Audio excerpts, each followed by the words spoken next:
আজ আমি শর্মিষ্ঠার কাছে এসেছি। শর্মিষ্ঠা একজন মেকআপ আর্টিস্ট, বিউটিশিয়ান, আরো অনেক কিছু, মানে ডায়েটিশিয়ানও বলতে পারি। ও আমাকে ডায়েট চার্টও দিয়ে দিচ্ছিল। তো আজ যখন আমি ওর কাছে এসেছি, আমি কিন্তু এই চান্সটা আজকে ছাড়বো না। আমি কিন্তু ওর কাছ থেকে অনেকগুলো টিপস নেব। আর তো আমিও টিপস নিচ্ছি, তোমরাও টিপস পেয়ে যাবে।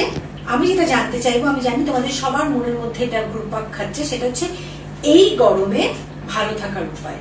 মানে এই গরমে প্যাচ প্যাচে ঘাম, কি করে বাইরে বেরোবো, কি করে নিজেকে ঠিক রাখবো, মানে ফ্রেশ রাখবো, সেটাই আমি শর্মিষ্ঠার কাছে জানতে চাইবো। শর্মিষ্ঠা, এই বিষয়ে বলো। প্রথমত বলি যে গরম তো দারুণ পড়েছে, আরো পড়বে। তো প্রথমেই তোমরা যখন বেরোবে না, অবশ্যই ছাতা সানগ্লাস তো নেবে, এটা ছাড়া তো তোমরা বেরোবেই না। আর সাথে যদি বেশি ঘাম হয়, সানস্ক্রিন, লোশন বা ক্রিম